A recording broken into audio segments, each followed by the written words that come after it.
그저께 한동훈이 전남 영암에 있는 현대사무중공업을 찾아갔습니다. 한동훈은 다 알다시피 법무부 장관입니다. 그러면 출입국 관리 사무라든지 이런 것은 법무부의 영역이 들어있지만 그건 법무부의 주된 영역이 아니지요. 그런데 요즘 한동훈이 이민청 설립을 연내에 하겠다고 입에 올리고 대형 조선소를 찾아가서 외노자 수입에 대해서 아주 그냥 계속 연일 입을 열고 있어요. 한동훈이 저러는 의도는 뭐냐? 저는 한동훈이 총선을 앞두고 정치 행위를 사실상 하고 있다고 보고 있습니다. 구인남 호소하는 조선업 현장 실태 점검을 첫날은 현대사무중공업에서 하고 영암에 호텔 현대 바이라한 목포라는 데서 하루 자고 11일 전남도청 무안을 방문해서 전남도청에서 이슈가 외국인 이민제도 개선 관련 소통 간담회를 열었어요.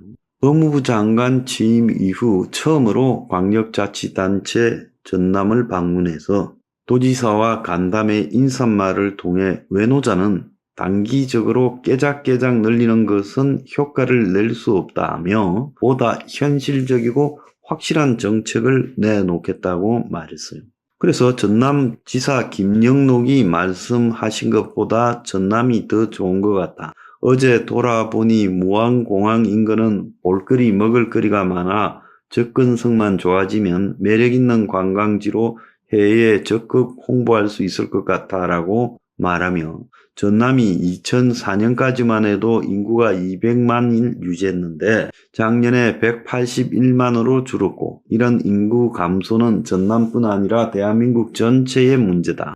그래서 한 지역민을 잘 살게 하기 위해서 김영록 지사가 작년에 자기 취임 이후 법무부로 찾아와 인력 수급난 위기 타파를 위한 건설적인 제안을 해줬고 그걸 정책으로 많이 반영하려고 했다. 결과가 무안공항에 무사증, 무비자 입국이고 외국인 계절 근로자 도입 확대 등이다. 이렇게 말을 했습니다. 결국 이 무사증 입국이라는 것은 출입국을 허락한다는 표시로서 여권에 찍어주는 보정 없이 해당 국가에 드나드는 것을 말하지요. 즉 비자 같은 게 필요 없다라는 겁니다. 출입하는데. 그러면서 어제 사무중공업 방문했는데 용적공이 부족해서 납기를 못 맞추고 있는데 물 들어올 때 노를 저어야 하는데 지금 노절 사람이 없다. 외국 근로자 도입 문제는 단기적으로 깨작깨작거리는 것은 효과를 낼 수 없다. 여러 가지 장치를 마련해 외국인 인력 정책을 운영하면 지역 발전과 국가 발전의 원동력이 될 수 있을 것이다. 그래서 전남지사가 전남에 46,000명의 외국인이 거주하고 있고 외국인이 전남에 안착할 수 있도록 정착 지원금을 줄 계획이라고 하고 또 고용노동부가 운영하는 E9 비자 쿼터 절반을 광역자치단체로 이양해 운영할 수 있도록 해달라. 이런 개선이 이루어져야 E9 비자로 지방에서 일하다 수도권으로 이탈하는 외국인 노동력 유출을 막을 수 있다라고 말했어요.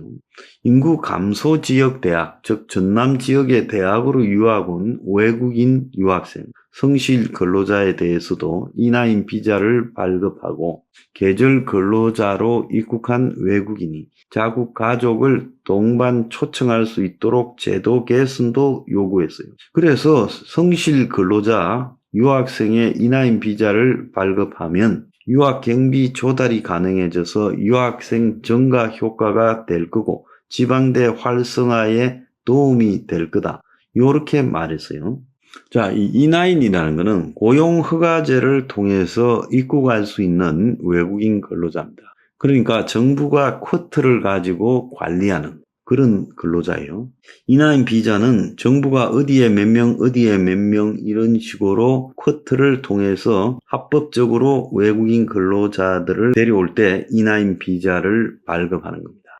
근데 이 E9이라는 것은 비전문 노동 인력을 이야기하는 거죠. 그래서 비전문 취업 비자라고 흔히 이야기하고 E9 비자를 가지고 체류하고 있는 외국인에게는 체류 기간 상한이 3년이고 고용주가 재고용했을 때 1년 10개월을 연장할 수 있는 겁니다. 성실 근로자로 인정받아 과거 직장에 초청을 받아 본국으로 출국한 후 재입국하면 4년 10개월을 추가해서 총 9년 8개월을 일할 수 있다는 거예요. 그래서 이런 비전문 취업 노동력 쿼터가 E9이다. 농업이라든지 수산업 등에 일하는 이런 게 이제 E9이고요. 그리고 약간의 전문 숙련 기능을 가진 인력은 E7 비자라고 하는 겁니다. 용접工같이 조선소에서 일하는 거는 비전문 인력이 할 수 없으니까 이런 기술을 가진 사람을 2,000명에서 35,000명으로 17배 대폭 확대했다고 한동훈이 이야기를 한 것이죠. 자, 여기에서 저는 한동훈에게 묻습니다. 그리고 전남지사 김영록에게 묻습니다. 그 지역 사회의 유지가 중요한 겁니까? 우리나라 사람이라는 자국민이 중요한 겁니까? 지역 사회 유지를 위해서 전남에는 자국민은 앞으로 다 줄어들고 더 유출되고 해도 상관없고 그냥 외노자로서 자국민이 빈대를 채우면 전남이 유지될 수 있다고 생각을 합니까? 그리고 한동훈은요, 왜 저출산이 되고 있고 왜 도시로 떠나는가 하는 문제의 근본에 대해서 고치려고 노력을 해야지. 윤석열 척근이잖아요. 그런 노력은 안 하고 주거 문제를 현 정권이 노력한 게 있어요? 저출산 문제의 핵심은 주거 아닙니까? 주거 문제에 뭔 노력을 했어요? 집값 올리려고 하고 있잖아요. 집값 올리면서 저출산이 해결된다고 보십니까? 상징적으로 청년 원가주택이니 역세권 청년주택이니 하지 기본적인 방향은 집값을 올리고 있잖아요. 토지임대부 주택 이런 정도를 가지고 출산율을 높일 수 있다고 생각하십니까?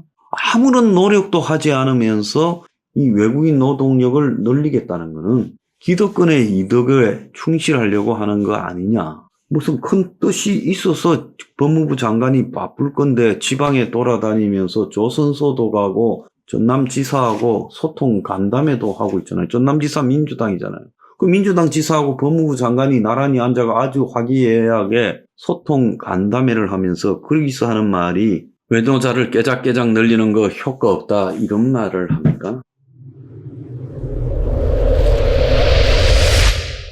자, 어제 정부가 필리핀 가사도우미 도입한다고 발표했어요. 그래서 논란 품은 동남아 이민이 온다. 아이 믿고 맡길 수 있을까? 내국인 임금 높고 고령화 심각, 현실적 대안 찬성, 신뢰 문화적 차이 등 우려, 일각선 속도 조절 주장, 고용부는 최저임금 수준 책정, 다양한 지원책 마련. 그래서 서울에서 시범 사업을 최저임금을 적용해서 하고 출퇴근 형태고 숙소비는 자가 부담한다. 젊은 부모들은 문화가 다른데 될까라고 의문을 가지고 있다. 정부가 외국인 가사 근로자 사업 운영안을 발표했는데 서울 맞벌이 한부모 가정 대상으로 하고 정부 인정기관에서 고용해서 제공을 하고 수요 따라 종일 시간제 등 다변화하고 하루 8시간 일하면 월 201만 원이라고 합니다. 한때 100만 원에 쓴다고 설레발을 치더니 201만 원입니다. 그래서 자격제도 갖춘 필리핀에서 데리고 온다고 하고 한국어 능력이나 범죄 이력을 검증하겠다고 말하고 일단 도입을 갖다가 서울 시내 전체 자치구를 대상으로 100명을 시범사업으로 6개월 동안 하고 20에서 40대 맞벌이 학부모 임산부 등을 대상으로 한다는 거예요. 줄어든 내국인 각사 육아 인력들 3년 만에 15만 6천 명에 이르던 인력이 11만 4천 명으로 줄어들었다. 이런 황당한 헛소리를 하고 있어요. 가사 도우미가 고령화로 구인난이 심화되고 있다라고 말합니다. 아니 그러면 젊은 사람이 또 하고 하는 거지 가사 도우미가 특정한 사람만이 하는 거라서 늙어버려서 할 수 없다라는 이야기입니까? 그래서 여러 가지로 현실적으로 이게 될까라고 이야기하고 있지만은 정경영 등 정부의 재계라고 부르는 단체들은 적극 찬성하고 그들이 그러니까 한국의 보수 언론들을 중심으로 이 문제에서 매우 적극적으로 지지를 보내고 있어요. 그래서 언론사의 사설도 맞벌이 부모 아이 보육위한 외국인 가사 도우미 적극 검토, 세계는 고숙련 이민자 유치 전쟁, 우리는 뭐하고 있냐고, 심지어 이민까지 빨리 받아들여야 된다고 하고 있어요. 왜 이거 100명 가지고 시범사업하는 필리핀 가사도우미 때문에 이렇게 시끄러운가라는 문제의 본질은요, 필리핀 가사도우미는 미끼 상품에 불과하죠. 실제 필리핀 가사도우미는 별로 한국에서 적용되지 못할 거라고 보고 있습니다. 어제 정부가요, 공청회를 했어요. 서울 로얄 호텔에서 했는데 한국 여성노동자회 등이 시민단체가 몰려와서 정부의 시범사업 추진 강행과 공청회를 규탄하는 피켓 시위를 했어요. 거기에 보면 노예제도 도입 중단하라고 그렇게 말했는데, 여성노동자회에서 이렇게 강하게 반대하는 걸 보면 한국에도 고령 여성이 할 수 있는 일이 가사도우미 등 말고 별로 할 게 없는데 아주 힘든 노동이죠. 그래서 한국인 같은 경우에는 한 400만 원까지 받고 있죠. 350에서 400만 원요.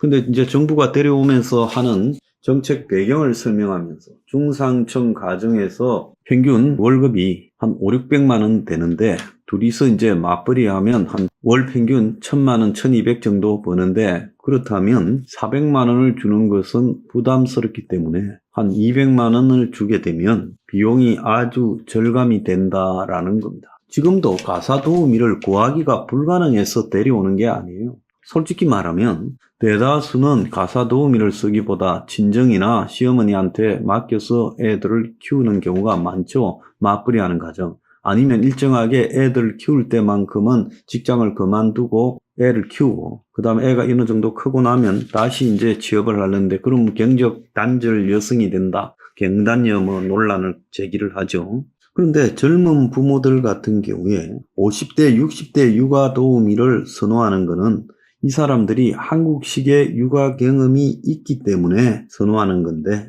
외국인들이 가르쳐서 보낸다고 하지만은 이론만 가지고 한국 아이들을 잘 돌볼 수 있을까? 그래서 37개월 쌍둥이를 키우는 한 워킹맘은 정책의 회의적인 입장이다. 문화는 한두 번 교육받는다고 습득될 수 있는 것이 아니다라고 이야기를 하고 있어요. 싱가포르나 홍콩 등의 필리핀 가사도우미들이 굉장히 많은 것은 충분히 이해가 가지만, 그런 데는 뒤섞인 문화권이죠. 자, 말레이시아, 싱가포르, 태국, 베트남, 필리핀, 이런 데는 범중화권의 영역에 들어가 있어서 중국 사람들이 그런 나라에 일단 많이 살고 있어요. 그래서 가사도우미가 중국 문화도 잘 알고 이렇기 때문에 비슷한 문화에서 가사도우미를 할 수 있지만은 한국은 이들과 문화가 굉장히 다릅니다. 그런데 이들이 출퇴근하면서 가사도우미를 한다? 결국 한국 가사도우미가 없는 것도 아니고, 또 여성 노동자의 같은 경우가 겉으로는 노예제도 도입이라고 반대하지만 속셈은 실제로 한국에 가사도우미를 하는 이 고령 여성 일자리들은 몇 안 되는, 그래도 어느 정도 수익을 얻는, 힘들지만은 이 일자리인데, 노인 일자리인데 이걸 갖다가 없애버리려고 필리핀 가사도우미를 데려오냐 라는 그런 분노가 반영된 거죠. 그리고 신자유주의적으로 봤을 때 이건 신자유주의적으로 해석해야 되는 거예요. 최근 들어서 이 필리핀 가사도우미 문제를 이런 정도로 부각시키는 것은 명분은 중산층 맞벌이 가정을 위한 것이다라고 말하고 있지만 실제 이것은 미끼 상품이다. 진짜 노리는 본질은 뭐냐? 가사도우미 아니에요. 가사도우미가 열려서 가정마다 보급이 되면 이제 그 다음부터는 모든 분야의 외국인 노동자들을 다 데리고 빗장을 열어 제끼고, 그 다음에는 외국인 노동 인력을 이민을 허용하겠다라는 목적이에요. 오늘 아침에도 보면요, 세계는 고숙련 이민자 유치 전쟁, 우리는 뭐 하고 있냐? 캐나다는 인구가 역대 최대인 작년에 105만 명이 늘었는데 96%가 이민자였다. 그래서 이민자 유치를 하고 있고, 독일도 더 개방했다. 한국은 왜 개방 안 하냐고 말을 하면서 이민자를 유치하는데 노력해야 된다. 그래서 반이민 정서를 가진 사람, 외국인 노동자에 반대하는 부분을 한국에는 마치 거부처럼 이야기를 하고 있어요. 굉장히 잘못된 거죠. 필리핀 가사도우미는 미끼 상품이고, 이들이 정착하면서 보편적으로 전 산업에 외국인 노동자들을 집어넣겠다. 그래서 대기업도 전부 외국인 노동자들을 제조업 현장에 투입해서 한국인 노동자를 안 쓰겠다는 거예요. 그 민노총 문제 운운하는데요. 그건 핑계에 불과하다. 그럼 앞으로요, 외국인 노동자들이 한국의 제조업 현장에 다 들어와 버리면 한국 사람들은 뭐하고 삽니까? 아니, 그럴 바에야 차라리 기업들이 외국으로 나가서 외국에서 그냥 하세요. 적어도 한국에서 외국인 노동자 데려와가지고 그들한테 일을 시키겠다? 민노총 문제는 민노총을 불허하고 다른 방식으로 대처해야지, 민노총 핑계대면서 본질은 아주 값싼 노동력을 투입해서 비용을 줄이겠다, 이거 아닙니까? 전 세계에 신자유주의가 끝이 났고 상품, 자본, 노동의 이동이 그 나라를 망친다고 돼 있는데 한국에서는 뒤늦게 이러는 이유가 뭐 때문이에요? 그만큼 한국이 아직도 신자유주의가 남아있다. 세계 경제가, 세계 사회문화 시스템이 어떻게 변화하는가를 갖다가 모른 채요, 한국에는 이 신자유주의적인 자본의 이익 추구 극대화가 관철되고 있답니다. 여기 좌우 문제가 아닌 거예요. 여기에 이 땅에 살아가는 국민의 문제예요. 왜 핵명 20일이 할 일이 없어서 외노자나 이민 반대한다고 하겠습니까? 그것은요, 이익을 극대화시키려는 자본의 요구하고 관계 있어요. 그 사람들은 애국심이 있어요? 없어요? 민족성이 있냐요? 없어요. 그냥 돈만 많이 벌면 된다는 거고, 정권은 그들을 뒷받침하는 거고, 보수 언론은 그들을 떠받치는 거 아니에요? 그래서 지금 이런 주장들을 보편화된 것처럼 하고, 그래서 이 한국의 보수 우파라는 것들도 전부 기득권의 앞잡이로서 신자유주의에 앞장서고 있다는 거예요. 정말로 웃기지 않습니까? 필리핀 식모를 가지고 빗장을 열어 적긴 뒤 얼마나 많은 외국인 노동자와 이민을 갖다가 끌어들이려고 이 짓을 하는가. 그 본질을 우리가 알아야 된다. We are